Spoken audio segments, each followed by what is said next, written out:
Dig, if you will, the picture of you and I engaged in a kiss. The sweat of your body covers me. Sorry. I love it. That sounds You're so trying good. to get away from, you're trying to get the show over. No, I love that. You Awesome. can stay by and serenade us afterwards. Can you, my darling? Ooh. All right. He Very is, nice. he is taking bookings too, ladies and gentlemen. Exactly.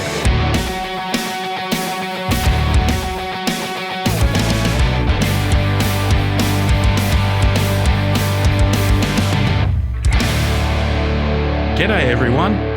I'm Mick, known as the Ape sometimes, and this is Ben. And I'm Jay. This is Jay, and this is That BJ Show. Welcome. Welcome everyone. Welcome to episode 7. And good to have you on there, Mick. Thanks, Yeah, man. thanks Thank for you. that. That was a very nice and polite intro. Was too. it? Yeah, I wasn't going to sounded start like you were- swearing after 1 minute. Sounded like you were in play school for a second. You can do whatever you want, Yeah. mate. It's all good. That's the thing. I've noticed that you guys swear a lot on your podcast. All and the it's fucking time. Yeah. so Every single refreshing. time. Yeah. I mean, why would we not? It's like we the only limitations we put on ourselves are the limitations that we put on ourselves. Yeah. And a lot of podcasters seem to put, Jeez, that was deep. I know, exactly. What do they call it? Self-deprivation? No, it's not. Self-deprecation's cool. Defecation? I don't know. Self-defecation You too, on yeah. camera might again, not get you again. demonetized, mate. But what's the what is self-censoring? Self-censorship. So self-censoring. yeah, you just go. I don't know. Some topics are just not fun anyway. Yeah, true. Yeah. So- Yeah. Well, see, that's the thing is because this podcast is about life, we wanted to make sure that like we come from that perspective of most of the people that we're trying to target are adults. Pretty So it's much. like, why would we censor ourselves? Why would we not want to put that little E symbol? Exactly. Yeah, You know? for everybody. It's for everybody above the age of 18. Yeah. Well, yeah. Who's going to want to watch Who's going to want to watch me, an old fart talking? No kids are going to want to watch this. You're They an might be interesting- like, one day I'm going to grow up and own a record shop. Yeah. You never know. There's nothing wrong with that. Well, I did. That's a perfectly good dream. Mm, It's yeah. music. You are supplying music. It's to the cool. community. Sometimes you think of it like that. You do. You actually sort of like when you've got school kids coming in, they're like, "This shop is the best. This is the only place I come Yeah. in town." Rah rah. Yeah. And because there isn't many, obviously you got your shopping True. malls full of Actually, generic pause stuff. that there. We better let everyone know you do own Rock Ape Records. Yeah. Just Good in plug. case they're wondering what record shop. So if you're watching the symbol he has on his shirt, Rock Ape Records. You may have heard of it. Very notorious shop. Awesome shop. Continue, please, Mick. Notoriety. Yeah. It has got. I don't think it's got much notoriety, but that's the thing. It's like it was the only independent record shop in Townsville since 2010. Like I was talking to you because Yeah. you were at Pet Sounds. Yeah. It actually was very, Back in very the days. bizarre. So I went into Mick's shop and bought something recently, and it was a secondhand CD, and I, judged by an old sticker on it, it would have been the CD that I labelled Oh, true. 10 plus years Yeah. ago when I was working at Pet Nice. Sounds. This is Yeah. like- would have been Yeah. a second-hand record, Yeah. second-hand CD from because I buy collections off everyone. There's Yeah. heaps of Pet Sound stickers on stuff. Yeah. So I'm Yeah. obviously Yeah. buying them from Townsville. So Yeah. Yeah. that's the thing. And people say, "Are you the guy that owned that shop?" And I'm like, "No. He's gone. I think he lives at Maggie or somewhere." And he doesn't live on Maggie. No, He lives- Blatchy Ray still lives in Townsville. Yeah. With his wife and kids. That's and the thing. it I'm was- always hassling you to try and get his stock, his old stock. Well, he Has might see got this. anything? Yeah, he had. I remember when that shop closed up. We spent a weekend getting everything we didn't sell and moving it to his house. Yeah. So if you're watching, mate, wherever you are, if you're watching, Yeah. if you want to get rid of your stuff, just Yeah, give me a call. and there was a lot. Like back then, it was a lot of vinyl. Obviously, vinyl wasn't Yeah. taking off back No, then as he what it would've is just- now. So yeah. the vinyl is what we Really? all kept. Yeah, Oh, it was wow. all People used to CDs. throw it to the tip. What? They used to Yeah. throw records out in the tip Oh in my the God. 90s. Yeah. The 90s and that. It was just like it was a really dead thing. The only country Right. that was still pressing vinyl was Germany, I think, Yeah. and maybe Japan. But America, Australia's record making industry stopped in 90. Yeah, right. Yeah, Okay, so that do was it. you think that would have been because, like, so for example, nowadays when it comes to CDs and DVDs, there are still a lot of people who, if they have a DVD collection, they're just like, fuck it, just throw it away. Don't do that. But now I feel like it's come full circle when everyone's like, "Oh, vinyl's where it's at. It's the vibe." Like if you have a vinyl player in your house, have a nice a whiskey rack right next to it. You know, you can Yeah. sit down, chill, put some vinyl on. Yeah, I think it's got a bit. It's more aesthetically pleasing, and it's not going to. I don't think CDs and cassettes and things. Cassettes are coming back too, but they're not going to be like vinyl. So Yeah. in 30 years, I don't think CDs, they're going to be sought after just because they're gone, right? Yeah. But it's still not like vinyl. Vinyl's got like a cool vibe to it as well, like a street cred type thing. If you got a cool old Led Zeppelin collection on vinyl. Oh, yeah. Because that was there before CDs. But who knows? Like, that's the thing, keeping your CDs as well. I recommend people do it. Yeah. I've still got all mine. I've got... I was a collector at one point because when I was young and dumb and didn't have anything else to spend my money on, I used to buy CDs. I've got over 1,000 still in storage. And that's the thing. And DVDs too. So your CDs that have, Australian pressings and stuff like that from rare metal bands or whatever music it is, they're gone. They're out of print. So some of them are worth over, hundreds of dollars. Yeah. CDs, let alone vinyl. So shit. Keep everything. Just hoard. Yeah. Hoard everything. Hoard everything. Matchbox, cars, Lego, just keep the lot. Yeah. Just fill your house. Okay, so if you were to keep all your CDs though and you wanted to genuinely listen to them, what would be your favorite CD player that you would put them on? Remember, like, you used to have those like big CD stackers back in the day, or Walkmans.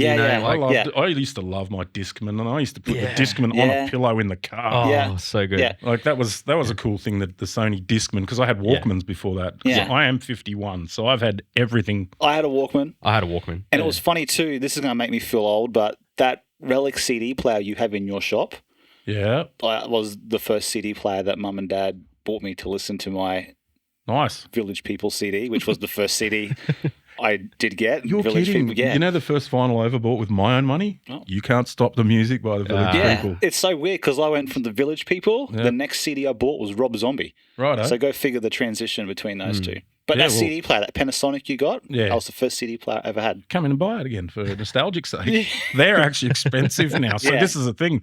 All the old, so none of the companies like Sony and, all the big companies aren't making tape players anymore, cassette players. So you've got to go on eBay or whatever and buy them vintage and hope that they work. Yeah. So that's the thing. They're expensive. They're actually, it's basically supply and demand. Everything old is worth money. They're basically becoming antiques. Yeah. We used to call them rock boxes when I was in the army. Yeah. So basically anything like that is good to hang on to. Yeah. Or bring it to me. Sell it to me. Yeah. But I was speaking to a friend recently who said, who listens to CDs nowadays? And I was like, oh, dude. I still do. I love it. Yeah. I still, I'd like to listen. I like to listen to CDs like in the car or something. If you have a big road trip or something, or if you just want to have like a specific CD in the car all the time. Yeah. So if you just want to listen to your Spotify or whatever other app you use on your phone for your music, or you want to listen to the radio. But then if you just want to just jump in the car, just listen to something that you love, just chuck the CD on. Especially if you got a CD stacker in your car. Yeah. Yeah. The old CD stackers. Keep it simple too. When I was doing housework at my old house, when I used to have to do all the housework, I was single. Basically, I used to put a CD on because I had a Steza, basically an old stereo, and it played single CDs, and I just put a CD on and let it rip. Yeah. And they're actually louder too. Like they are louder than vinyl. Like if you want it, certain bands you need to listen to on CD because it's clearer, it's louder. Yeah. And there are certain things I prefer to listen to. The same as a lot of the old death metal and stuff like that. Sounds awesome on CD. Yeah. So some stuff doesn't translate that good to vinyl. Yeah. Same with streaming too. Like you have to have certain like wave formats and everything in the file to upload onto Spotify and some of the streaming services. Is that FLAC or whatever? Yeah, like the some big of that. files. Yeah. And just from what I've known in terms of the stuff I've related, that's right. So like uploading to YouTube is a different frequency yet again to uploading to digital, to uploading to something else. Yeah, well, I've heard some pretty crappy MP3s over the years. Yeah. It's but at one point, MP3 was like the bomb. Yeah.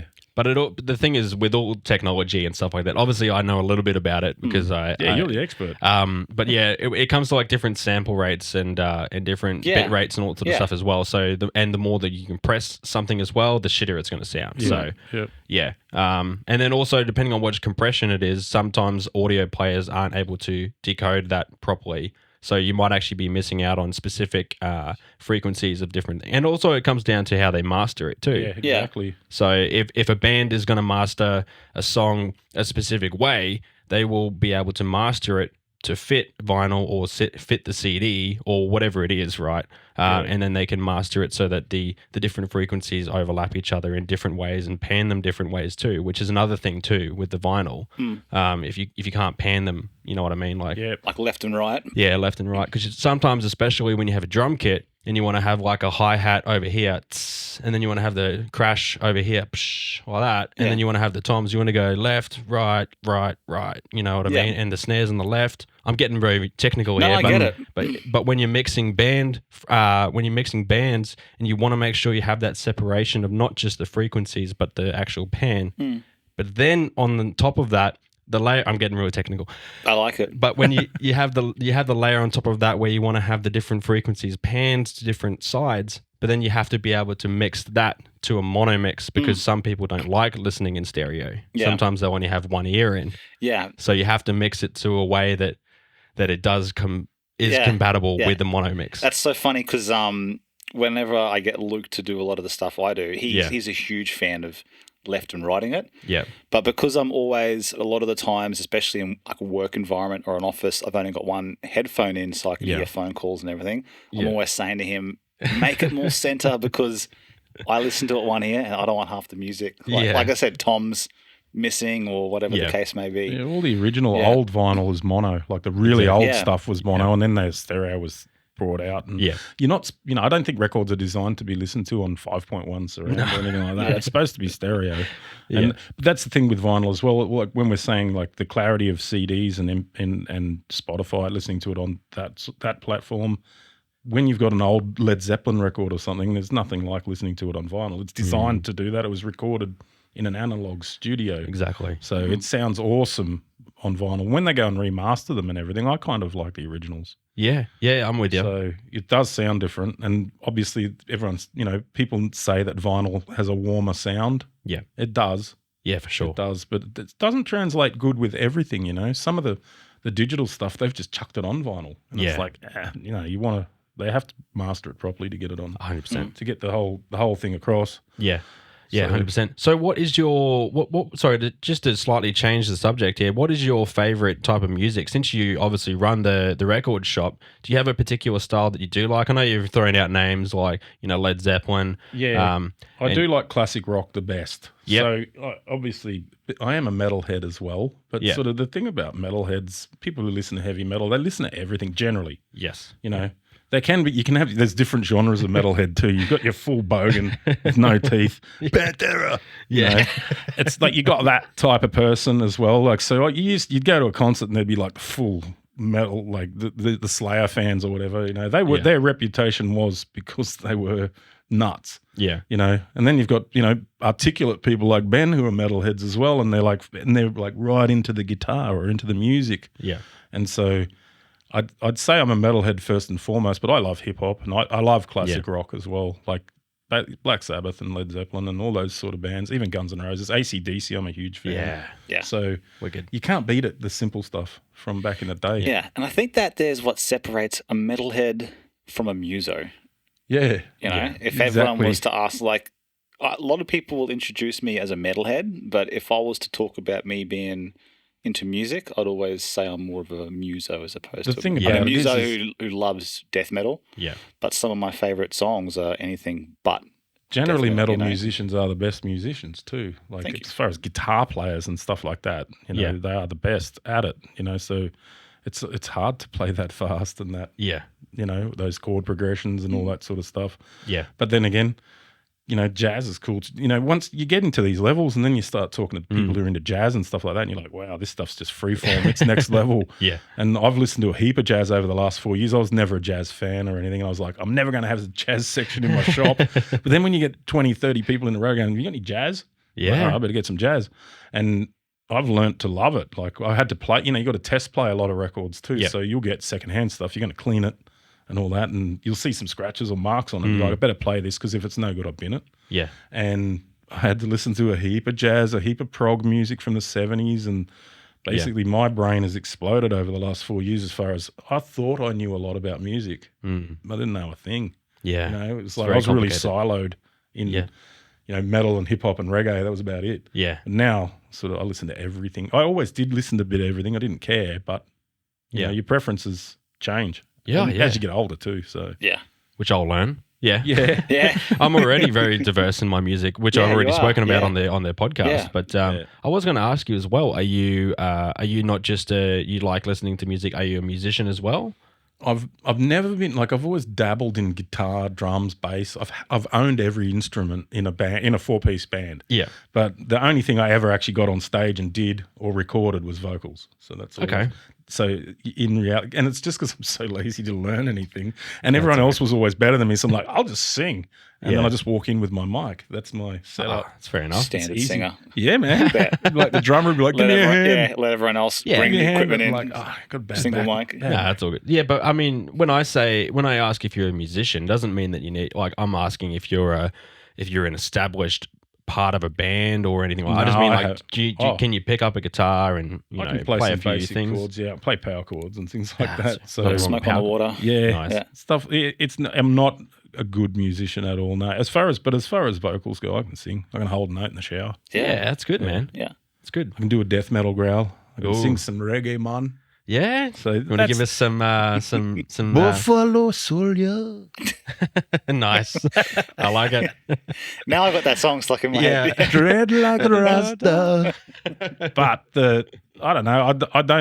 I'm not involved in any bands anymore because I'm always concentrating on the shop. Yeah. So it's cool. I just sing in the shop.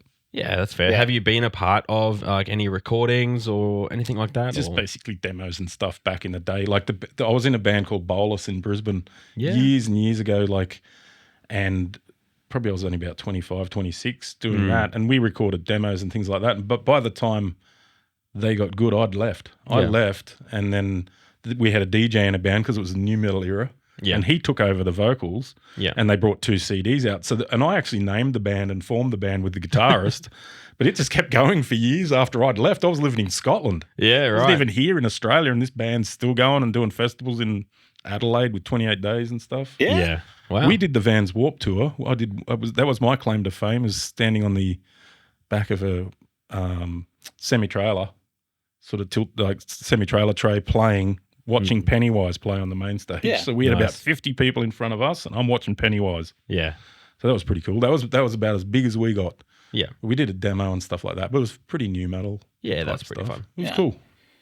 But then, I decided to get a haircut and get a real job. Get a real job. Actually, that reminds me, right?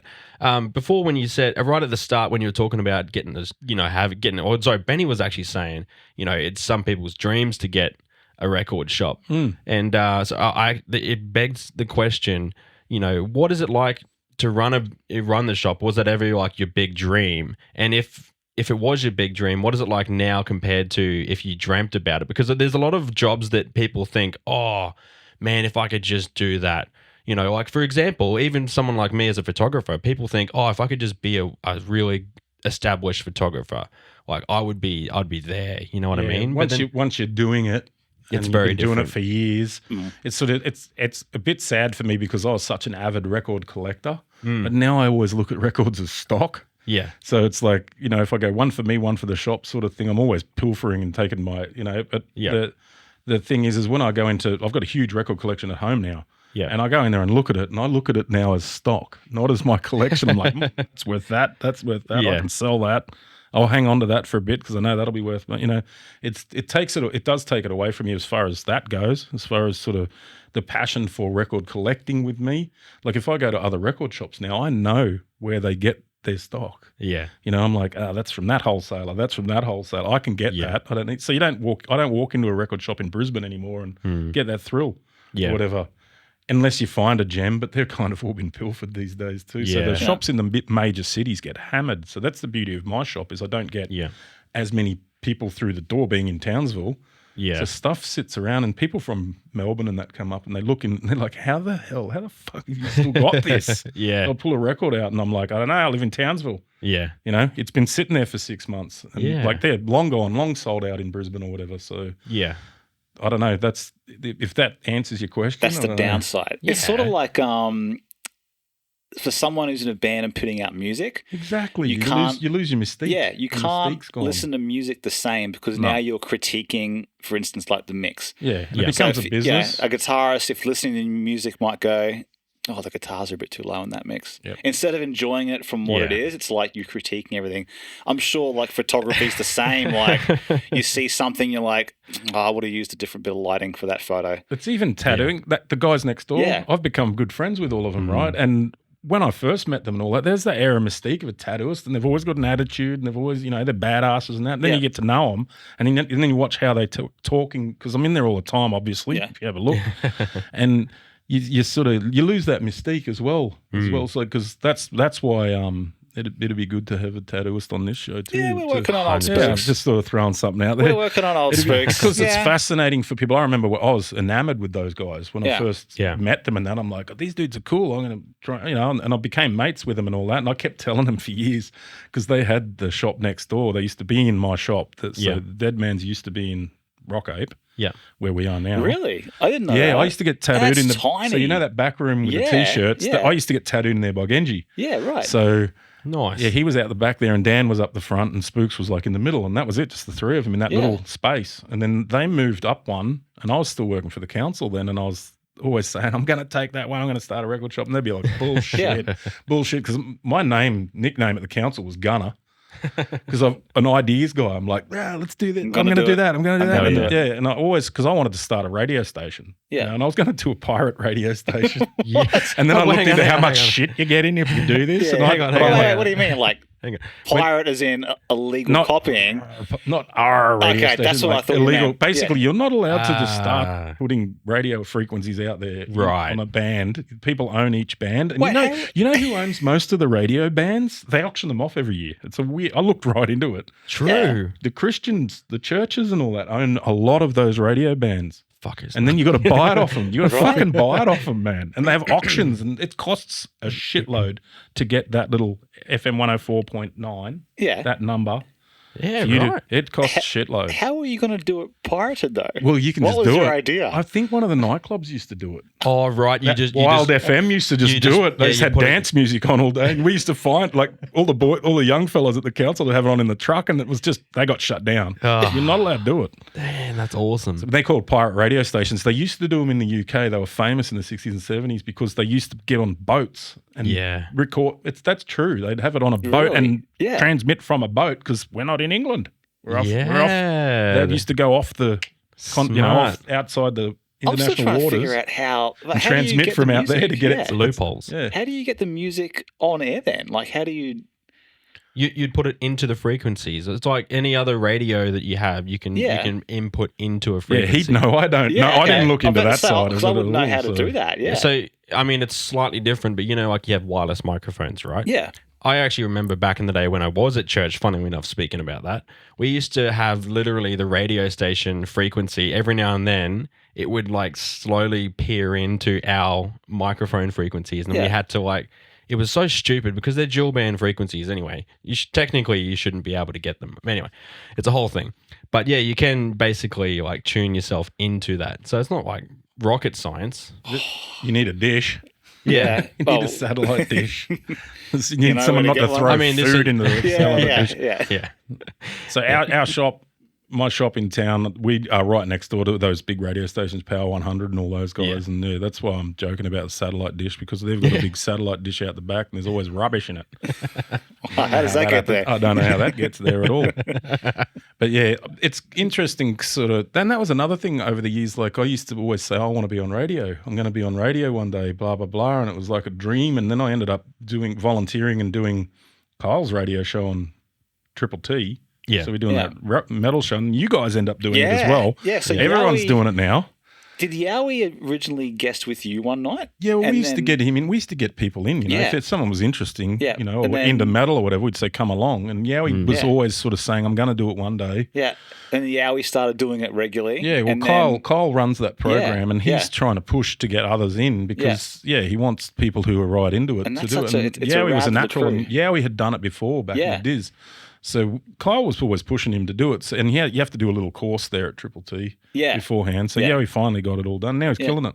Oh, yeah, it's great. Yeah, I love our Friday nights. Yeah, and it's cool to do, but sort of that's the thing when before I did it, it was like, oh, wow. Now I talk to Wildy from Power 100 all the time, Yeah, and I'm on the yeah. radio all the time, and it's like lost its mystique as well. Everything's losing its mystique. It's Yeah. like, What do you? How long did it now take you? podcasts have lost their mystique. I've walked in Yeah, here thanks. and looking around. I'm like, is this it? Yeah. Yeah. Sorry. That's Sorry to awesome. disappoint. Yeah. It's such a cool This is setup pretty here. low budget. I was actually really impressed actually with your setup. It's cool. Yeah. You like the sign Jay got But done? the mystique is gone, and that's the well, thing. no, don't say that. No, I'm not going to say it, but that's the yeah. thing is like with all these sort of things that I've said I'm going to do and I've ended up doing, and it's like it's cool that we can do it. Here in Townsville, it's good that you can live your dreams here, Yeah. and that's the thing. That's the good thing about this town. Big fish, little pond. Yeah, 100%. And that's like even with bands as well. I mean, you say that it's lost the mystique, but the thing is, and this comes with like when people think about celebrities, people think, oh, they must live like the big life and everything like that. But how many mostly celebrities, broken people? legitimately, like once you're actually in that sort of environment, it genuinely loses its mystique, and it's just everyday life as it is. Like I know quite a few people, or I've known quite a few people along the way who've made it, a fair bit. Yeah. And then they're just everyday normal people, and people forget that. I still fanboy out on people if I see someone like, if there's certain people I see, I'd be like, oh my God, because it's sort of like you've seen them from afar for so long. So Yeah. You're talking about old mate from the radio station. Good old what's his name? The 40 OFM guy. Not Pricey. Pricey. If Pricey. I saw Pricey in public, I'd be like, I'd just be on my knees. Really? Yeah. Again. Not that way. Yeah. Oh, right. Again, Yeah, right. Pricey. Pricey for breakfast. Pricey. I haven't had him. Good old Pricey. Literally. I didn't have. Yeah. I didn't have Pricey for breakfast. Is he still even on the air? Is he on the air still? No, man. Oh God, No, that he's not Hawaii- anymore. I just want to I mean- slap him in his Hawaiian shirt. Mind you, Genji wears one of the tattoos next door. I don't know. He hasn't done it for a while. He used to wear that stupid Tropical Friday, the Hawaiian shirts. Yeah. I can see Genji doing that. He did it. Yeah. He did it just to shit stir everyone, Yeah. I think. But he actually enjoys wearing the Hawaiian shirt. I've got like 3 or 4 Hawaiian shirts need now. to I was get, going to start doing it. Yeah. We need to get Spooks in a Hawaiian shirt. Yeah. I got given one from my lovely fiance. She got me a Hawaiian shirt for Christmas, and it's got pictures of my cat on it with bananas for Rock Ape, and it's purple. So I've got to wear that, but it's a little bit tight. Because I've said to it, don't buy me clothes. Yeah. Don't buy me shirts and that. And I'm always getting shirts and clothes, and I'm like, oh, this is another gold shirt Yeah. Yeah. up the back. It's the thought that counts. Yeah. Yeah. It's like that's the thing. I've got about 4 or 5 Hawaiian shirts. We should kick it off. Start is it- doing is it Tropical like- Friday again. Yeah, 100%. Is it a button up? Yeah. Yeah, I just wear it as an overshirt then. I You'll be do. right. Anyway. Yeah. Yeah. Wear it as a boob tube. Yeah. Hey, just do a little nod at the front. Yeah. Yeah. I'd pay to see that. Yeah. Off-show Taylor knows what I'm talking about. Yeah. By the way, this is Off-show Taylor. You can't see her or hear her, but she is here. We're trying to give her a cool nickname like Off-show Roscoe. So if you can think of something Please that leave a rhymes comment. with Taylor or The Tay. only thing I could was kind of insulting that I could think of that rhymes with Taylor was Sailor? failure. And I was like, I don't want to say that. No. But I just did on air. Yeah. Sailor. Taylor the Sailor. Thoughts, Taylor? Thumbs up? Thumbs down? It's all thumbs down. No, thumbs down. All right. If you have a name for Off-show Taylor, let us know in the comments below, please. Yeah, you'll see her in an upcoming episode too, mind you. So, Yeah. yeah. Hopefully. Yeah. Thanks, Tay. Yeah. All right. Peer pressure. What I was going to ask you, Mick, though, is when you started on radio, Yeah. how long did it take you to get used to your own voice? I was wooden at first. You always are. Like What do you you're mean? wooden. I haven't heard that Wooden's saying the before. word. You're just sort of like, Yeah, yeah, okay. The first time. And Yeah. then I just started rabbiting on the crap. And Yeah. obviously back then we were drinking. And I was Yeah. eating Yeah. I was eating weed cookies. There's times when that studio would close in on me and I'd be like, I'm so fucking high. Like, man, Oh, live. having edibles and drinking Live on air. and Kyle's there Yeah. drinking piss and Yeah. we're just like, man, and we're partying basically. So it wasn't hard to dribble shit about Yeah. metal. You Yeah. know, Yeah. we're just there having a great old time. And, you know, I've got a face for radio. Yeah. So we, you know, no one can see us or anything. Not like this. Yeah, they can So hear you, though. They can hear it. Yeah, but I didn't Yeah. care. Slurring. We didn't, yeah, Slurring. man, words. there was times when I would be like, I'm so high, and there was still going over to the On air. Yeah, Kyle would be like, oh shit, I didn't press that button. We'd be swearing again. That's we should call that home of the hot mic, because it's just like I'm forever fucking up on that radio station. Kyle, I'll give him a list of music to play, and he'll get the list, and then he's putting it in before we start the show, and he now asks me, he's like, "Is there swearing in this?" I'm like, "No." "Oh, mate, no." "Good." It's like fucking one of them. Pantera live. Yeah, live. Oh, that live. We did a fucking live metal night, right? And so all the songs had to be live. And I've given him a Pantera song, and Phil Anselmo, fucking motherfucker, like non-stop through the whole song. And we've got it on the thing. And Kyle's like, because we've got a beat button that you can press. And he's just there going, "Fuck, I give up." I give up, because Phil's like, "Oh, you motherfuckers, do you want to do this?" Then he starts arguing with some in the crowd. He adds a fuck in every second verse. Didn't even need to be there. It's not part of the lyrics at all. Mate, Phil's obviously drunk, and then that was a funny night, because there was, and Slipknot, Corey's going off his tits, swearing and shit. That happened to us So one Kyle night. ended up having to ring the boss, and saying, "Oh, sorry about last night, if anyone complains." Like, because it was so funny. I was laughing my guts, because I don't, I'm not the one going to get in trouble. It's Kyle. And so I kind of found it amusing that there was just, but I was surprised when we did a live show, how many bands are swearing while they're... You don't think about it until it's live going out to a local community. And so you don't want to we get most of our songs off Spotify, so it makes it easy because there's an E. And so Kyle's always questioning me. He's like, "There's an E next to this. Is there going to be a problem?" I'm like, "Yeah, it's all good. It's death metal. They won't hear it. They're not going to notice. It's indecipherable. And you can hear it." Yeah. So, but I mean, how long ago was that? Was it much different back then? You said he put it in, so was he putting like vinyl in? Not or vinyl. CDs? We use Spotify for the... Is this for the radio show? Or? Yeah, I'm talking like back in the day when he used to put them in. Isn't that what you said? No. Or you're talking about the recent show?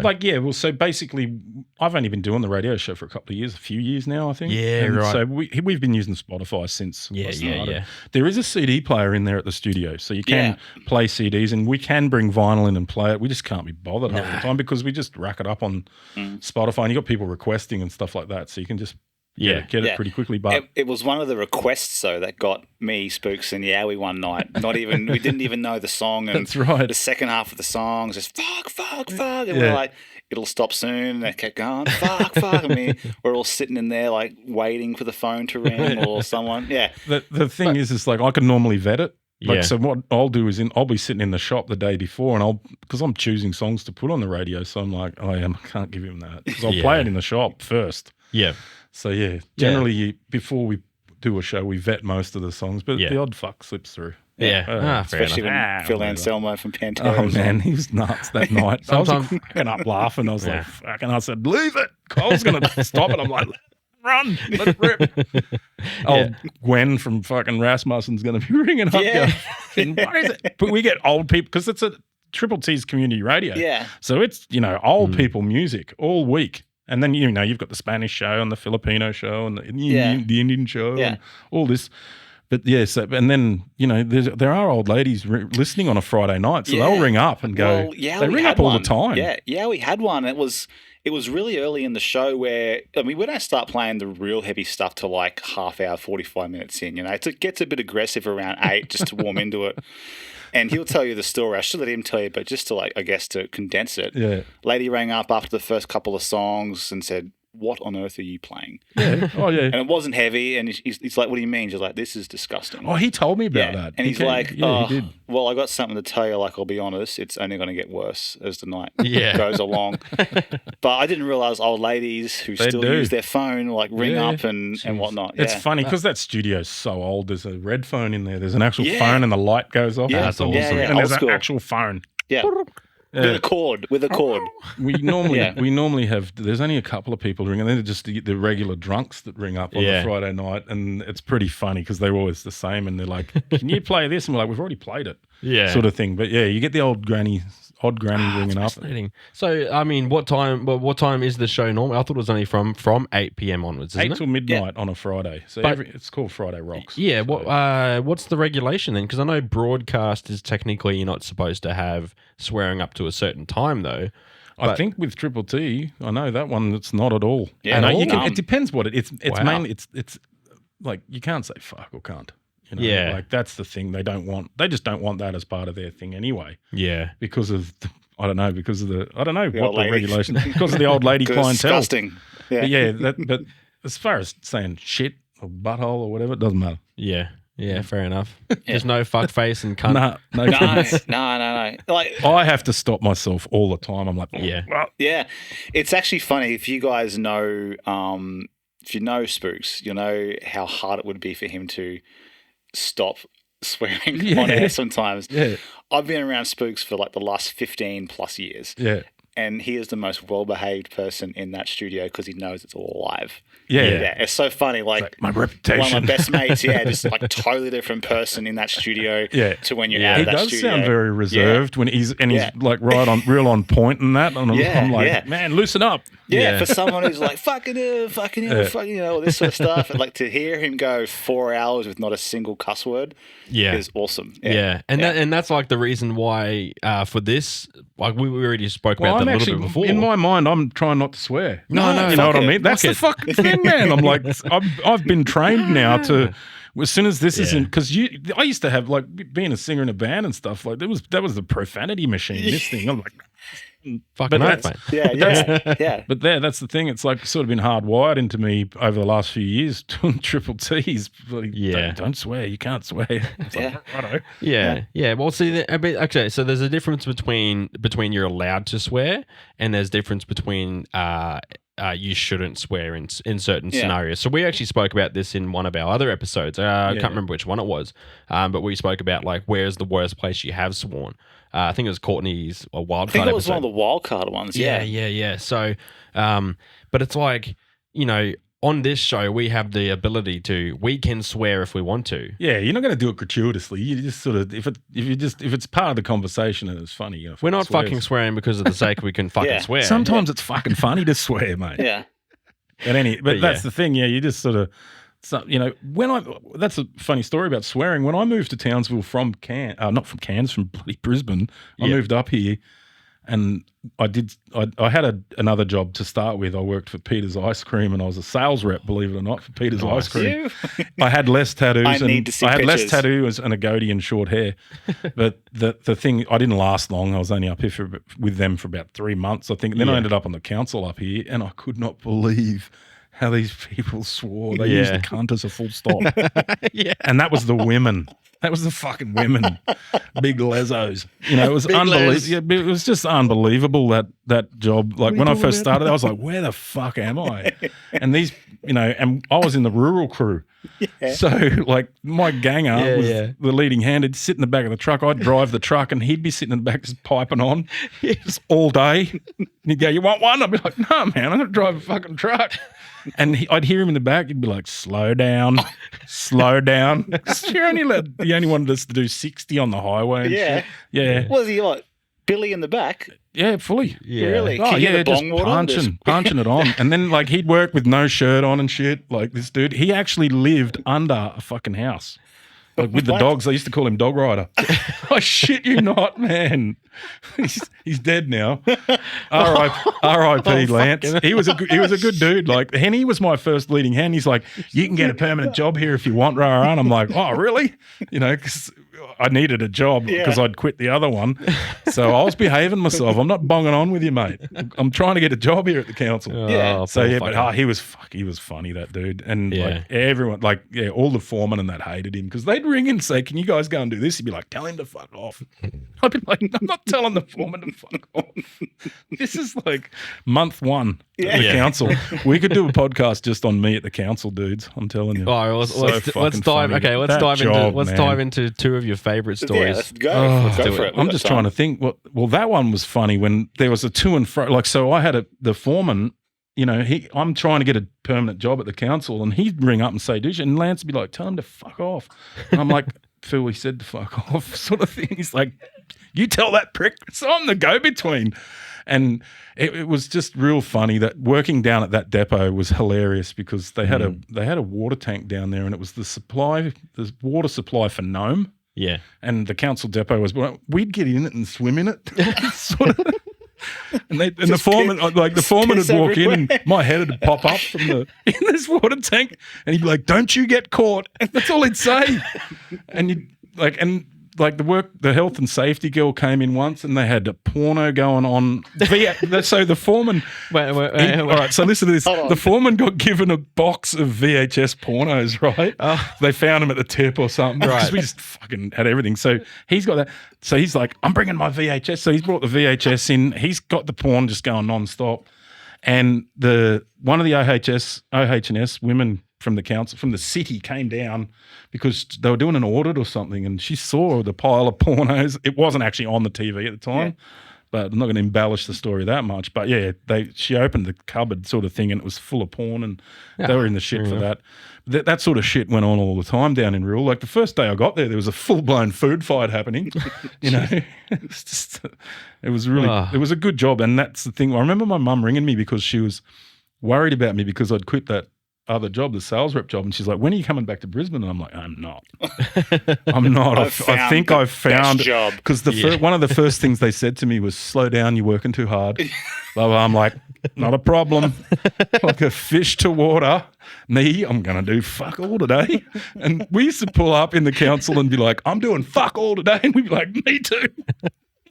High five. High five. We're doing all today. Yeah. And that was but down there, that rural job, it ended up getting like that depot ended up disappearing and it got sort of soaked in. You know, as it feels like a wave with me in my life. It's like every job I went to there was a wave behind us of the PC shit and it was like getting ruined, that job. Like we used to do this, we used to do that. And I was always just at the front of it where you'd go to the pub for lunch or do this or do that. And it'd just end as I was sort of there. Yeah.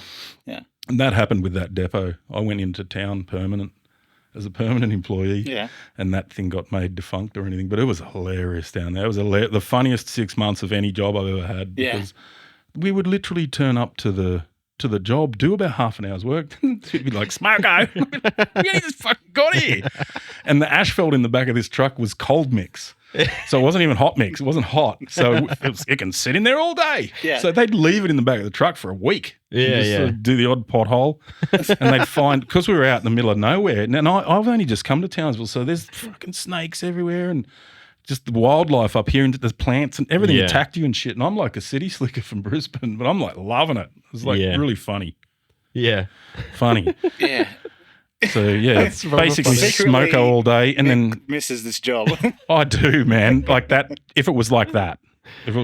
Yeah. When you go into the city, it was all like, because I ended up at the depot in town, it wasn't as much fun. Yeah. There's all cameras on everything. Yeah, fuck that. Can't get away with anything. No, we used to go out there and it was like tipping cows. We'd like bet each other, like who can go and slap that bull on the arse, and dude'd be jumping the fence. Like we'd get the young dudes to do it and they'd be trying to slap bulls on the arse and stuff like that. Like, I'll buy a burger with a lot if you do it. Oh man. Say no more. That's funny. Yeah. It was a good job. And that's the thing, sort of after that, ended up doing about 8 years at the council and blew my back out so many times. Yeah. And then in the end I just took compo. Yeah. And took a payout, and that's how I got the money to start the shop. Basically. Yeah, right. Yeah, I was going to say, how much like time did it take to get to your position where you were able to get the shop? It was a weird series of events that happened. All these shitty things happened to me, but it ended up all turning out really good. So nice. When I went on compo on that, I was like, what am I going to do? Blah blah blah. Back blew out again, and while I was sort of doing it, you have insurance with the council through your super fund.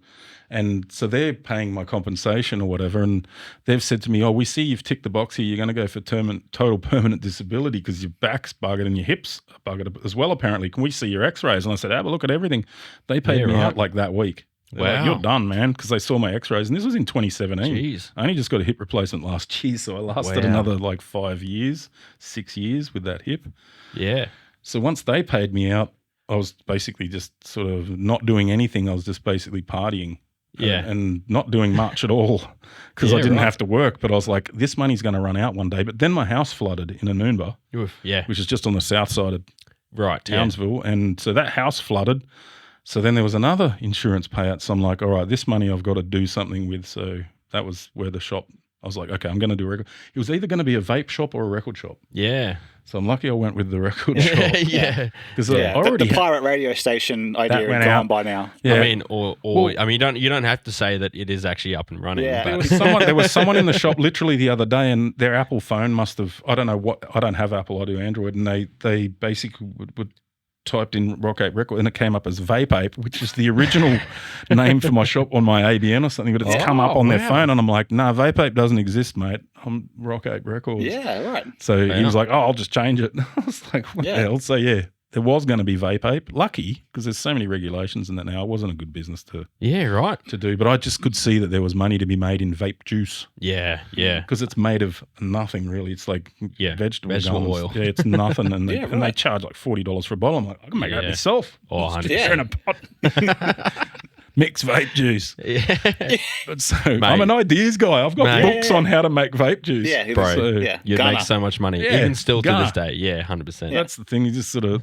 Luckily, like my missus says to me, she says, "You're lucky that you got the perfect job because I just get to basically be a spendthrift, buy stuff all day, every day. Yeah. But it's for my shop. It's Yeah. not for me. Yeah. So it's Yeah. cool. It is Yeah. the perfect job.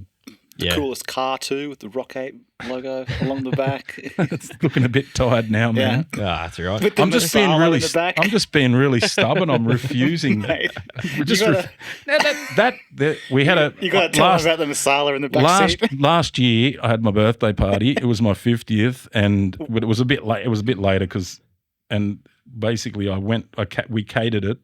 And I had to go and pick the curry up. Yeah. And the lady gave us the curry in these alfoil containers that were just collapsing on themselves. I've just chucked it all in the back of the car, and thought, that'll be right. And drove home and got home to our new house because it was like a housewarming / birthday party. Like it was a late thing for me. And I'm ringing my partner and saying to her, can you come out? I kept trying to ring her like 20 times. And then I get there and Kyle's standing there and he's like, what's up? I'm like, there's fucking curry everywhere in the back of the car. Give me a hand, dude, before Tegan sees it, man. I'm going to be in so much shit. Yeah. And then she's walked out, what's the problem here? What's going on? And I'm like, so we had to carry this. I said, you better get some of those fucking Bunnings containers ready. Those, they're the big alfoil Massive yeah, ones, yeah. I said, get some of them ready 'cause I'm bringing them in hot. Yeah. And so there was curry all spilt in the back of my Yeah. car. So that was like, I was a butt of all jokes for about. Well, we didn't realise Still to this day. how big the curry stain was. Oh, it was We've like- gone inside. It's dark. There was a slurry of curry. So you can't see it. We're all eating. We all hear about there's a bit of curry in the back. spilled curry in the Just seat. a little bit, nothing. Midnight or something comes around, and we're like, all right, guys, we'll catch this later. As we're walking out, we're like, let's just check out this curry stain. And we've got the phones out, and mate, the entire fucking back seat is just littered I'm with like, she's all right. I'll clean it up tomorrow. I We've wasn't all doing it. lost it. It's everywhere. There's an entire dish of masala all over the My back seat. Commodore is a work ute. Yeah. It's a work. I tell everyone it's the work ute. I just throw shit in the back. And so when I did actually clean it out with like sort of hand by hand. And It's still in there. Yeah. there is still stains there for sure. But I let it dry first, and then it was easy to peel off. And they're like, "That's gonna stink. Your car's gonna stink." Oh, it smelled fucking great for weeks. I was like driving around, butter chicken. And the sun would be hitting it and everything. It did not smell off once. Oh, hey, my no, God. it smelled great. Hey, speaking of Because ideas, of all the herbs, I think it was all right. 100%. Yeah.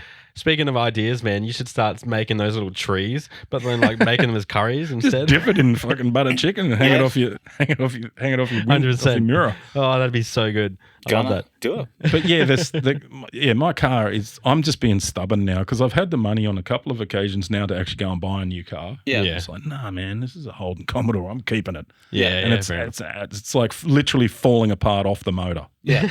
The car is just falling to pieces. But I'm just going to keep. I own it, and I'm going to keep driving it until it's dead. Fair enough. Literally. Well, good thing you got a good Holden because I had a really fucking shit Oh Holden. no, this thing's a lemon, dude. I've already had the timing okay. chain done, and enough. I've just spent another $3,000 on it. My missus is just shaking her head, going, and she was telling her friends, "I thought he was finally going to get another car," and I'm like, "Nah, fuck that." All the work, it still smells like curry. So, fuck. yeah. And it's literally got screws holding it together. Yeah, like yeah. literally. Yeah. Big long, I just get the cordless onto it because if I drag it over a gutter or something. Yeah. At Rock Ape, there's no parking out the back. It's tiny. Yeah, yeah. So people are timid with their cars. You know, I just come in, it's like a skater, just grind the wall, the Commodore. Yeah, it fits. So me and Genji like run into each other and stuff. So it was funny because at one stage the owner of the tattoo shop, myself, and one of the tattooists basically saw, we could see who had the biggest shit box. Yeah. Basically, so it was like Dan had a Nissan Pulsar or something, and Genji's got his missus's old car, which is actually now the best of all the cars. Oh, really? Oh yeah, my car's probably gone up in value just from what I've just spent on it recently. But yeah, we run them into walls. Yeah. Doesn't matter. Fair enough. It's a Holden. That's why I'm worried about getting a new car as well, because I won't be able to do that. So I can actually fit it where I want. Yeah. I move the bin with it. Dunk. It's come in and go bang, hit the bin. Nice. Well, that car People of yours look is twice. it's well advertised. The personalised plates, the stickers, the big thing on the back. I was a window. heavy drinker when I ordered those plates. It says RAR 666, and then at the bottom it's like you can put a little message, and it's like horns up Townsville exclamation marks. I'm like, people are either going to think that's awesome, or they're going to think what a fucking dickhead. And I thought, well, I'm polarizing like that. They're either going to love me or 100%. hate me, and I don't care. I love that. Because I was like, I still look at it now and I'm like, why did I put that? I'm like, I don't care. Too late now. They're my number Yeah. plates. Yeah. Yeah. What made you choose the name Rock Ape? I was literally about to ask that. Yeah. It's not because I'm a rock ape, Yeah. but now it kind of resembles it. But it's actually named after a bar in Canberra. It was a live music venue. So I used to do security at the Canberra Tradesmen's Union Club, which is owned by the CFMEU in Dixon in Canberra, on the north side of Canberra. Right. And I was living down there at the time. I actually grew up there, but I've gone back and forth a few times. And the last time I was down there, I was doing security because I used to be a lot bigger and fitter.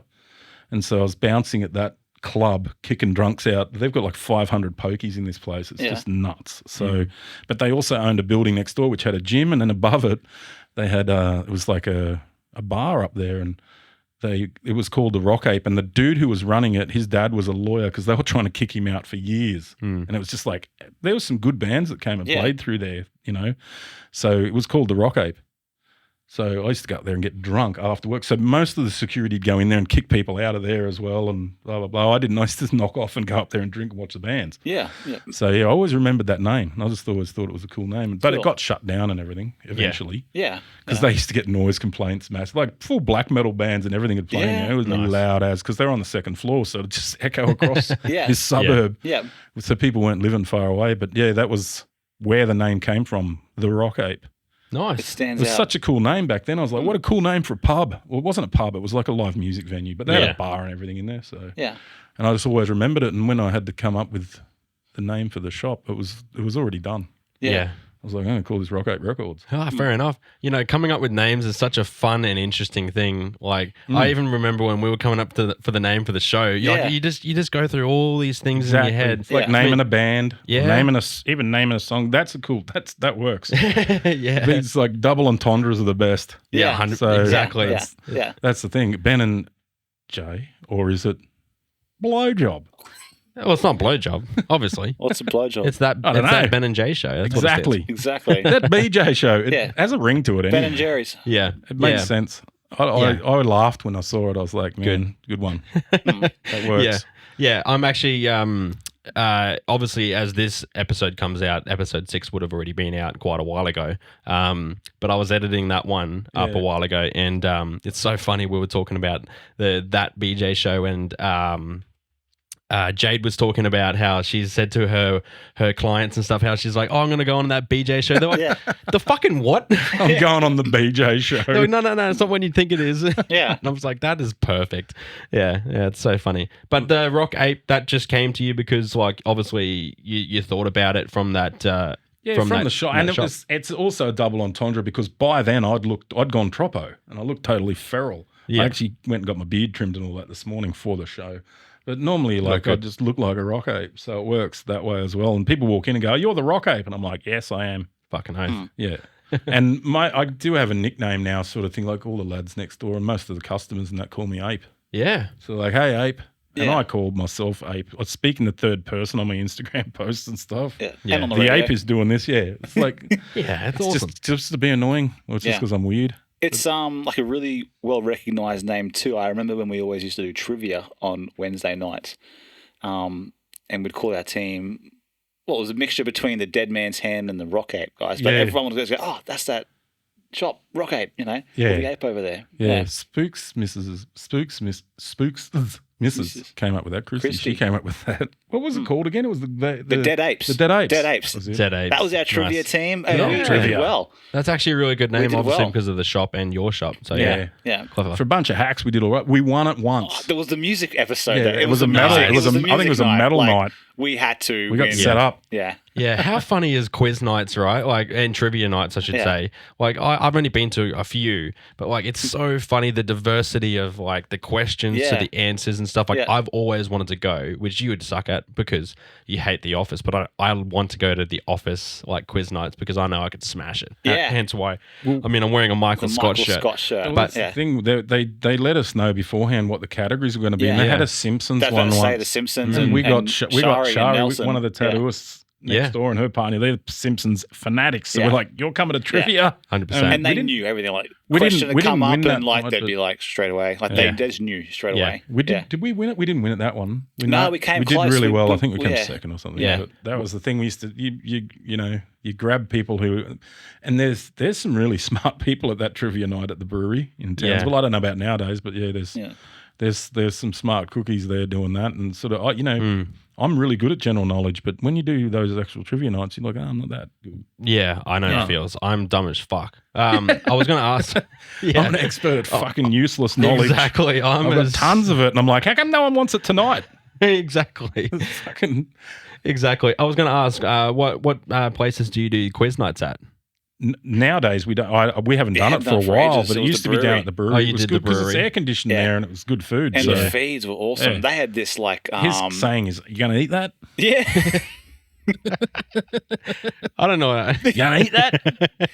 He'd go to other fucking tables. Yeah. You going to eat that? Be a hot dog sitting there. Yeah, that was food. People leave like it's good food still. 100%. Food's Why would food. you waste Why would food? you waste it? Yeah. Exactly. But they had this double, was it the 2-serving nacho or the 12-foot nacho or something? It was a meter of nachos. A meter of nachos. Yeah, that was Yeah. Oh, so mate, good. so good. And it was cheap. Bro. I think it was like $20 or something. Yeah. Yeah. Yeah. 100%. It was cheap They should as. bring that back. Yeah. Get Jimmy Judge to go down there. Yeah, yeah. He'd love yeah, that shit. Yeah.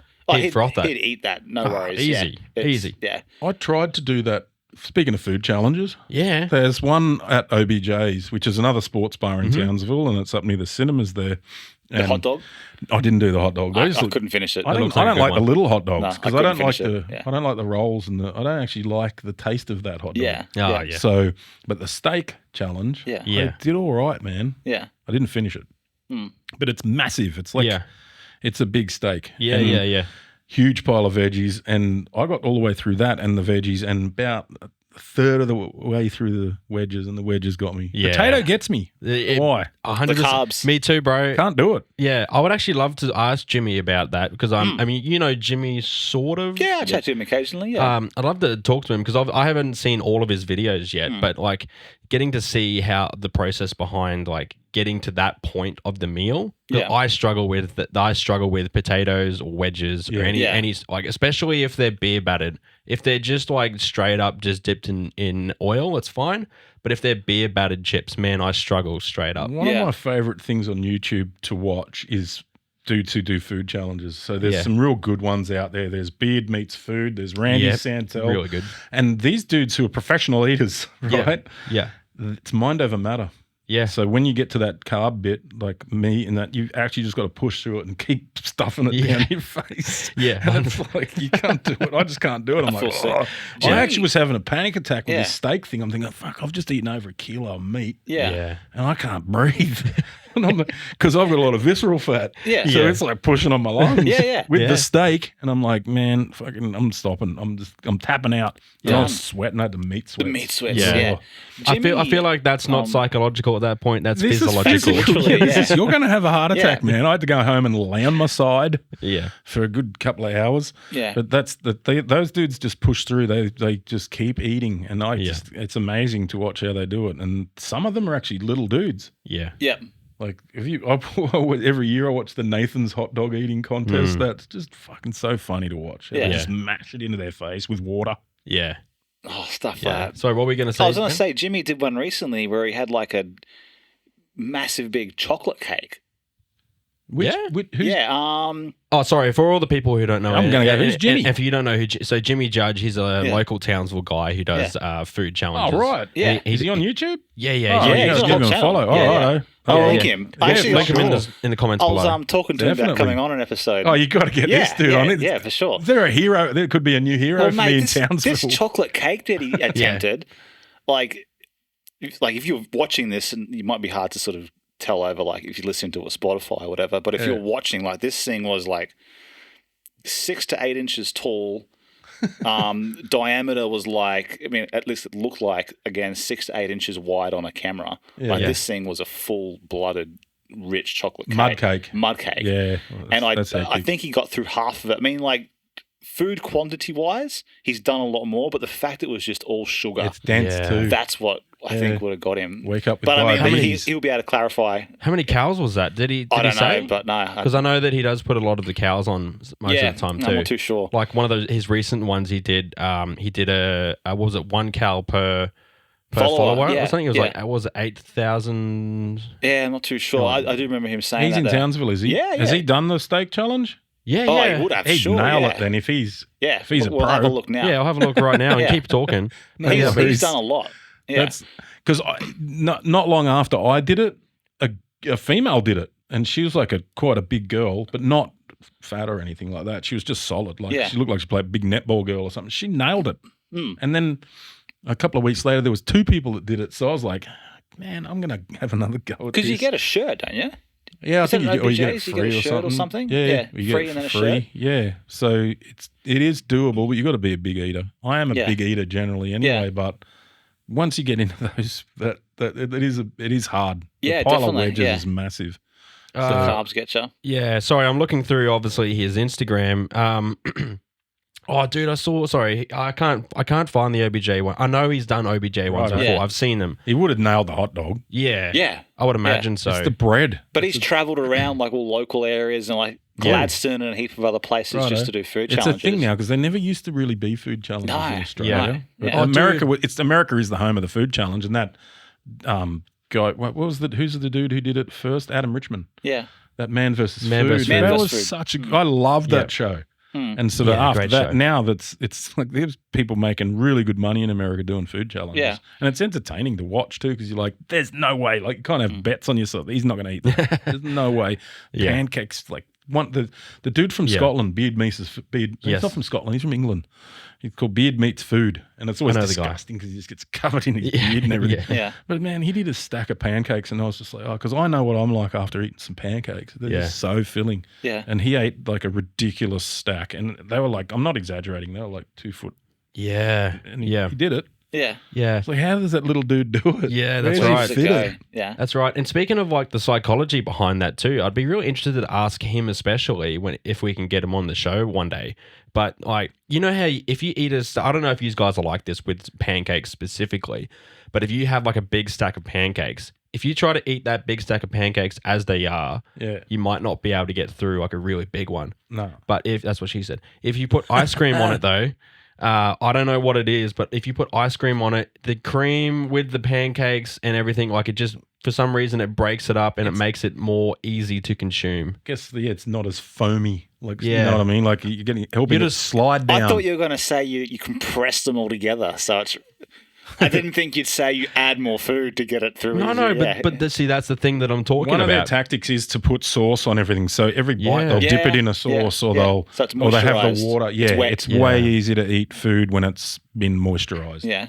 Yeah. And they drink water with it as well. Yeah. So that's the thing. And you always see that they do the carbs last. So they'll do the meat first, the potato, meat and veg first, and then they'll do the carbs last. So that's how I approach this. Thinking, I'm going to do it like a professional eater. Man, I was full from this. You're already full, and then it's like, hey, now eat the bread and shit at the end. Yeah. Have you guys heard of the beer mile? No. So it's What is where that? it's an actual sport overseas. You run a mile, so 1,600 meters. Yeah. But every 400 meters, you have to stop and scull a beer. Oh, fuck and they're sprinting, are they? Yeah. So I've gotta basically, watch this. it's legit. There's a whole. It almost looks like the Olympic There has Games been on so YouTube. many- You get Australian The one we watched today at work, ironically enough, it just came up somehow. But I was like, I only heard of it today. I was like, there's no fucking way this is a thing. Yeah. Dude at work Googled it. It's a proper event. It's televised. There was Germans, Belgians, a team from Australia. They all went. Yeah. So How you much run. would you want to vomit? Yeah. So the idea is obviously you Yeah. can't spill a drop. Every 400 meters, you got a scull of beer. And these guys, they're like full heavy bottles, you know? Yeah, Yeah. right. Two, Like 3 Steins. seconds. Yeah. Yeah. 2-3 seconds, and they sprint 400 meters. Yeah. The beer mile, I'm pretty sure it's called. Look into it. So is it I only know. 1 mile? Or is it, So 1,600 meters. which is a lot? yeah. They'd be sprinting So that. four 400-meter runs. Yeah, right. basically. Yeah, okay. And at the start of each 400 meter, you scull a beer. Did you scull a beer at the start, then run? Yeah. So 400 meter. Yeah. So basically, as soon as the buzzer goes, scull a beer, sprint Yeah. 400 around the track. Right. When so you get back to the starting point, there's other beers waiting there. Scull it. that's epic. You got to carry your own bottle opener. So there's Around your legit neck. rules. Yeah, there's legit rules. Wow. And the dudes that do it, some of them are lean and cut. Like Yeah. you think, how the fuck are you running with like liters of beer in your belly? Speaking of, see, that's the the beer thing. mile. Google it. Beer mile. I'm gonna watch it when I get home. Yeah. Beer Yeah. mile, because I've been watching another thing lately, another sport that I've been captivated by, and it's tag, World Championship. Oh, yes, tag. dude. Have you seen So that? fun. Yeah, man. 100%, It is the dude. best, What, man. like Tiggy? Yep. Yeah. But it's like they've got like an obstacle course in the way, Yeah. right? So cool. And like these teams from America, and it's full on World Yeah. Championship Yeah. tag, and like one dude will start at one end, and there's the other, and you're got to tip me or whatever, Yeah. and then they're off, and they are sprinting around this course, Yeah. diving under to try and tag it, and you got like 30 seconds. You got to keep away from him for 30 seconds, Mm. Yeah. and they're like diving like the Yeah. shit. I don't know how they don't. Because we were cracking up. I sent it to Yowie. Did I send it to you on the group chat?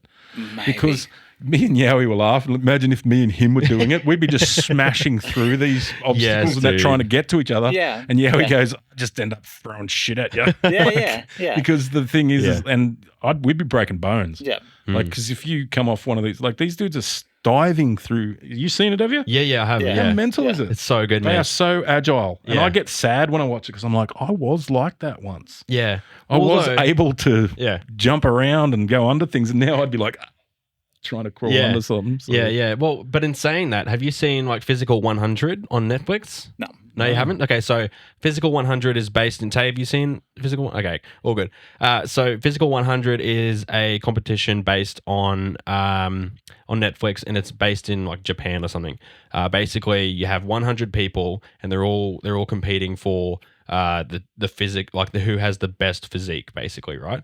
And then so you have all these different athletes from all walks of life. So you have, people who are runners, people who, and Olympic winners too, but then there's also people like bodybuilders, sumo wrestlers, all these other type of things, like every different type of body you can think of, right? Most of them are either pretty small or just well built. There are some pretty big guys. There was a really, really big guy on there. Sumo. I don't think it was a sumo wrestler per se. I think he was just trained in some kind of martial arts.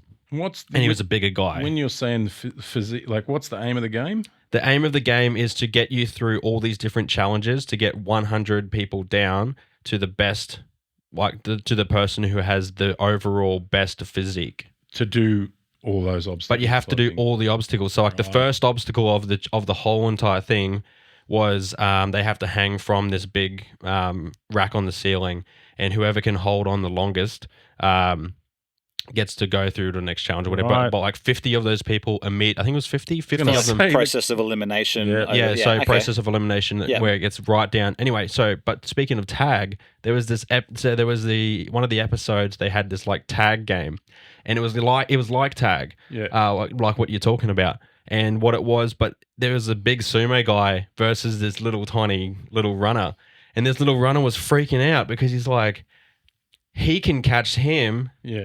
But what happens if there's a time where so I don't think it was tag. It was no, he had to get the ball. So they had this big ball that they had to get, right? So Yeah. basically the big guy and the little guy, they have to try and get the ball. And then the big guy was worried that if the little guy got the ball, the big guy wouldn't be able to chase him around this obstacle course to get the ball. But the big guy knew that if he got the ball, he could hold on to it. Yeah. and he and the little guy wouldn't be able to. So that's pretty much where they got to. They got the standstill. But that just reminded me of that because I can just imagine like you and Yowie versus someone like you know a little fella or a Courtney or someone like you know someone with a little frame. Just imagine that. That'd be so funny. I can just picture it in my brain. There's no way that we could do that.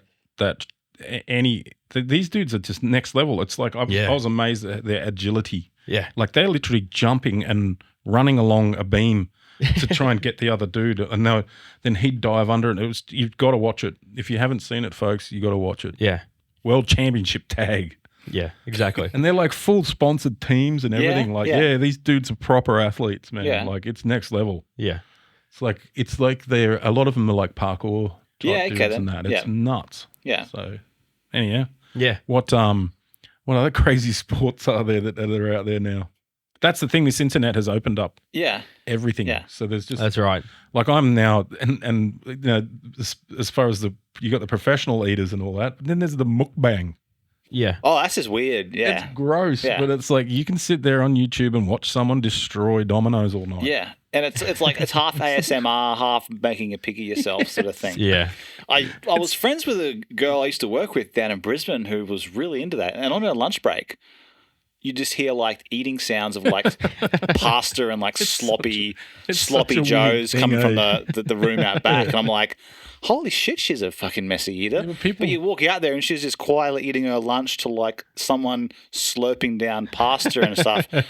It's like, this is a real thing. People are like... There's people, everyone's got their kinks, I guess. People go to sleep to it. Yeah. Yeah, exactly. It's like, what the hell? But one of them, there's a really, really super overweight woman. Like she's so overweight, her eyes are like folding in, you know, and she is smashing Chinese and just... And it's like, we used to crack up laughing just watching it. It's like I feel bad laughing for her, but she loves it and she's getting paid to do it, making big money too. Yeah, That's so funny.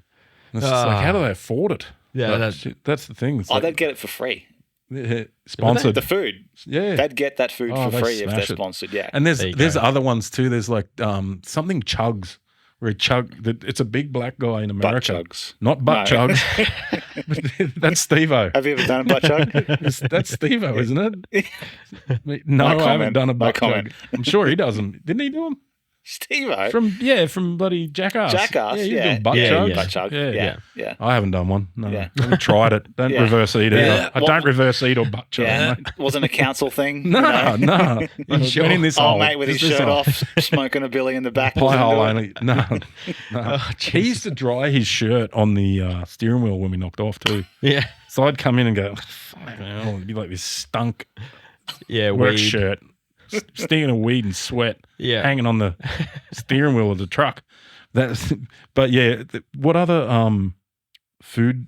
I'm just trying to think of some other things that YouTube has opened up as well. It's opened up a whole world, the Yeah. internet, as far as competitions and things like that. Anything. Oh, heaps. Yeah. I'm just trying to think. Off the top of my head, I can't think of anything else apart from mukbang Yeah, 100%. and food challenges. Yeah. Well, if the viewers can let us know, Yeah. down in the comments, let us Yeah. know what is the funniest fucking thing that you've ever seen on the internet. I'm talking like all these competitions, like food eating competitions. I know the Japs do edging competitions. What? Girls? No, Wait, hang on. dude. Are we talking about the same edging? Oh, you're How long? What was it? How long they can like edge for? Jesus, what? That's not on YouTube, is it? That wouldn't I'm be on pretty sure YouTube. it's on YouTube. Yeah. How's that legal? Well, we get the you got to do the over 18. Yeah, Yeah. I didn't know you're allowed like pornography. Oh, you don't see things. You might just. It might just. So be in it's a not room. someone edging at the front. No, not. They do. That's another. There is things like there's forklift competitions. There's people competition forklift drivers. Yeah.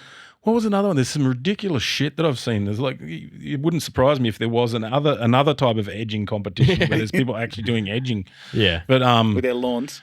there'd be lawn mowing competitions on Yeah. YouTube. I'll bet. yeah. There's a competition for everything. That's Yeah. right.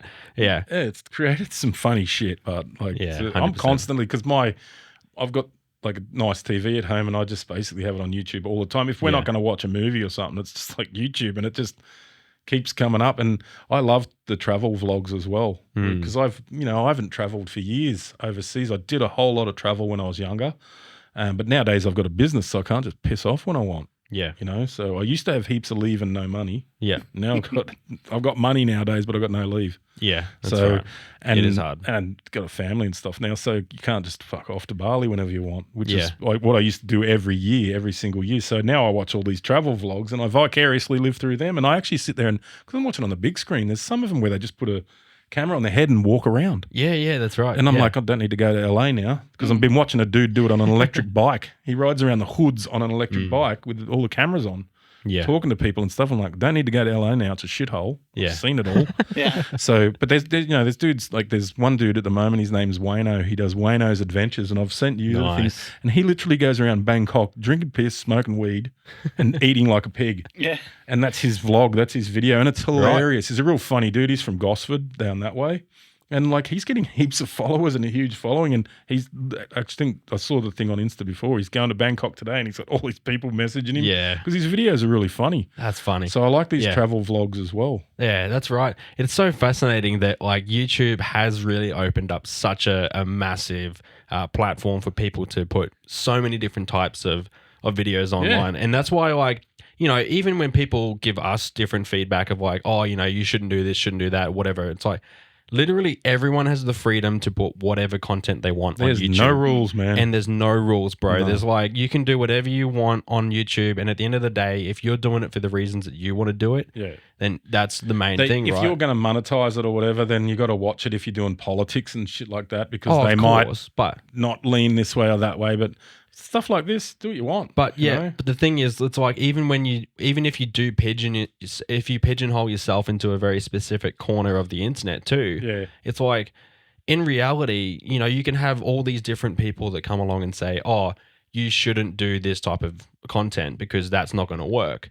But in reality, man, like there's like that niche market for everything, bro. now. It's happened so many times over and over and over again where content creators are like, no, fuck you. I'm going to do what I want because I want to do it. And then they've just gone like a whole nother level. Well, one of the tattooists who he comes and guests next door at the Dead Man's. I've become friends with him because he's done a few tattoos with me and he's a cool dude and his name's Strats and he's up in Cairns. Yeah. And they're now doing a podcast with two tattooists sitting there talking about I don't know what I haven't actually watched it yet, but I can assume they're talking about tattooing. Yeah. So it's like there's a hairdresser here, Benny's Barbers. I know Benny. Yeah. He's got his own bloody fucking love Benny, man. He's got his own fucking channel showing him clip doing video cutting people's hair, literally. Yeah, dude. Yeah. And he sits there and talks about the tools of his trade and everything, and it's interesting to watch. I've watched it. I'm like, how is that? And these dudes, he's right into it. So he actually goes, this is the XX3000 and different clippers and different scissors. Yeah. So there's a market for everything now. 100%. Literally everything. You could anything. You could be collect cassettes and do I'm always getting told I should do a YouTube show from the shop and just do unboxing. Just unbox the records that I've got 100%. Or just sit there and talk about records or have a little podcast in my shop. And that's the thing. I'm so lazy. I just haven't done it. There's content everywhere. 100%. Then you guys are going to just be walking around with your lives now. The majesty is gone. You'll be like, oh, there's content there. All the time, there's man, good content there. We should film a podcast here. This would be good content. That conversation I just had, that would have been good content. Well, that's how you're going to think, isn't it? So well, I mean, that's the thing is, I mean, when you're in the creative space as well, like I always keep things in my head all the time. And I'm like, oh, that would be a great conversation. On a podcast. Well, like tonight, you had some good questions too about sort of having a shop and stuff. How did it begin? And that's the thing. It's sort of, what you're doing is going to be awesome. It'll slowly grow and stuff like that. So I'm happy to be a part of it. It's been good tonight. Oh, thanks, man. Thank you. And it's been a pleasure having you on, man. It's been awesome. I like to talk anyway. So good. I'm well aware. That's the thing. We like to talk too. Well, that's the thing, because I've done that radio stuff. It was like no dead air. You can't have dead air on radio. Exactly. And it's probably not very interesting to have dead air on this either. So no, you guys always keep the conversation flowing no matter who you got on. Yeah, exactly. Unless it's like obviously for comedic effect. But but even still, it's it's we like talking, you like talking, we like to get other guests on who like talking, but even still, like we like talking so much. It's like if there is a little dead spot of area. We're just like, so the next question would be, you know, and it's good. But yeah, I mean, even speaking of that, so thanks for coming on. Like, no worries, we really, man. really appreciate it. No worries. Genuinely, it's been a pleasure. No worries. Yeah. Well, anyone out there, if you want to come and have a look at my record shop, it's upstairs at 175 Sturt Street, and it's right next door to probably the best tattooist in Townsville as well. Perfect. I am biased. I can, as a consumer, I can also agree. Best record shop and best tattoo shop in Townsville. Thanks, mate. Yeah. Yeah, 100%. Go and check them out. Honestly, I've been into the shop. It's been a while since I've been into the shop, but I have been there because my sister loves records. So cool. Yeah, it's been a while though. So did I meet you that day? I have no idea, to be honest. It's been so long ago. So many, like, I do get lots and lots of people through the door. So there's a lot of times where people go, "Oh, I was here 3 years ago," and I'm like, "Oh, has it changed?" And they're like, "Man," because it's chockers now. It's literally 36 square meters. It's tiny. This shop. Tiny and chockers. But yeah, I call it the Tokyo apartment because it's jam packed. It's like there's no more room for anything. I'm like, and now I'm buying boxes of records, and I'm like, where the fuck am I going to put these? I need to build a mezzanine, but I'm just refusing. I've just signed a new 2-year lease, so I ain't going anywhere. Good. Yeah. Well, at least you know where to find them for the next 2 years from this date. Yeah. Before we go though, it's a bit of a custom thing for our guests to provide the tip of the week. The tip of the week? Yeah, it can be anything. Ooh, okay. I'm just trying to. That's put me on the spot. Come Is that on. why you do it? Yeah, exactly. First thing that pops to your mind. Yeah. The tip No of the week. filter. All right. Okay, here's a tip of the week. If you've got an old record collection or you know anyone that's got an old record collection and they've got the old PVC vinyl sleeves on them that gradually go yellow over the years, they're made of a petroleum product, get them off now and throw them in the bin. Wow. They got beading around the edges. They were popular in the 70s and 80s. Is that the ones that can get really sharp if you rub your... If they get old. When they get old, they get brittle. Right? Yeah. So what's happening is it's giving off a gas. Yeah. Right? And over 20 or 30 years, it actually wears off. It goes through and wears off the grooves on the vinyl. It's called vinyl cancer. This is a public service announcement. Yeah, definitely. 100% it is. The idiots at that big yellow record shop over in Domain are still selling these sleeves, and they're selling them. They're pretty expensive too. Anything. Yeah, and do their initials look similar? Dyslexic. Yeah, okay. So that's the thing. They're still selling them, and I've said to them, "Don't sell these, you assholes." And they're like, "We don't care. I'm on minimum wage." Well, they care. That's true. So, but yeah, get them off your records now. Throw them in the bin. Yeah, and yeah. Wow, I actually never knew that. My sister has so many records. They're made of PVC, so it's PVC. It's a petroleum product. It gives off a gas, and it gives them vinyl cancer. And what ends up happening is when you play that record, you'll see that the grooves are. It's weird. It sort of eats away at it, and you play the record, and it has a real bad hissing sound. Oh my god! That basically bin the record. You actually throw it away. It's no good. That makes so much sense, dude. Yeah, 100%. All right. Everyone, check your record collections. If you've got PVC sleeves, you'll see that they've got a little bit of beading around them. Bin them. Wow. Get them off. It stops the process straight away. And it takes about 20, and it's worse up here than down south. So it's not as prevalent in the colder climates. Yeah, right. So it's mainly people who go and put their records in the shed. Okay. But were those PVC sleeves almost like the sticker on the new phone sort of equivalent? Kind of. If you can think, if you ever see picture discs records, they've got them as well. It's like it's thick and soft. Yeah. And they were really popular in the 70s and 80s. So people thought they were doing the right thing, putting their records in a sleeve. Yeah, to protect them. It does. It protects the cardboard, but it fucks the record. Right. Yeah. So, yeah. Well, I can be at ease knowing all the records I've got from you. Wouldn't have them. No. Yeah. Excellent. No. I'm good. I use what's known as a Japanese sleeve. Japanese sleeve. Awesome idea. Sir. That'd be racist. Yeah, I wasn't. I wasn't either. Exactly. Well, I anyway. like sushi. By the We way, had sushi last night. Yeah, sushi. so did I. Where'd you go? Sorry? Where'd Wara you go? Sushi. I went to Wara Sushi. I went to Warra Sushi like 2 nights ago. Why didn't I see you there? Fairfield? No. I was Too at far to Willows. drive. Which one were you at? Willows. I was at Willows 2 nights ago. Yeah. There you Just go. on the stop home from work. You could literally just get a conveyor and just stick my gob over it. Oh, Yeah. Let the plate smash to the side. yeah, exactly.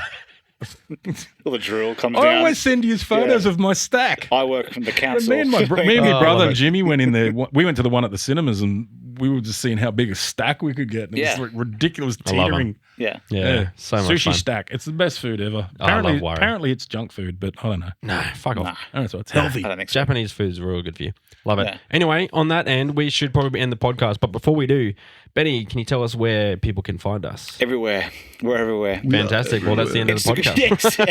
Facebook, Instagram, Talk of Tech, Email. So everyone can reach us at thatbjshow@gmail.com, or you can go to the website at thatbjshow.com to find us on all of the different platforms.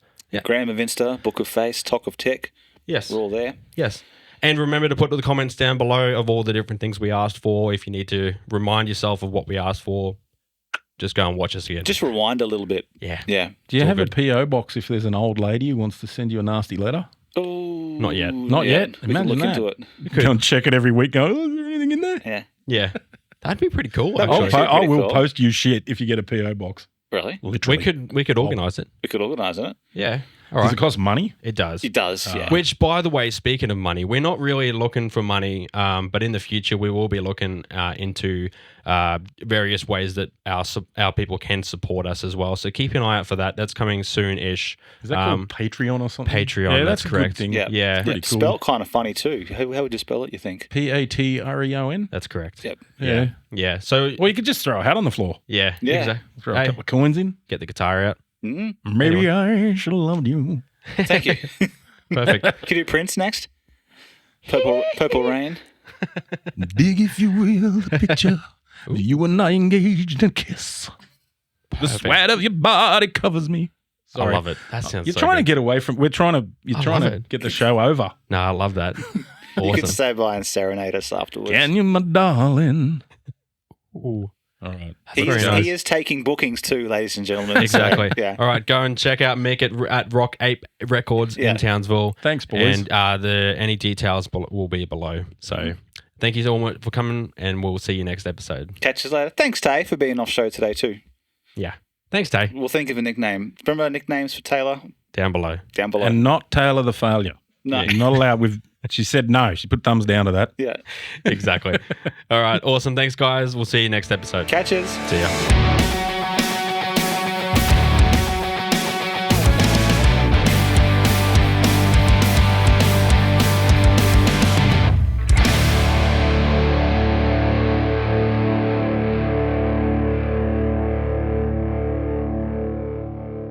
Actually, hey click. Tay, would you be able to do something for us, please?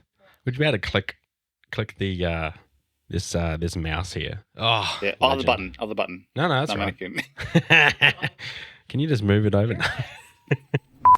Yeah, you want to? BJ Okay. show. The show. It's as sus as a crumb sausage in a satellite dish. That's perfect. Watch the.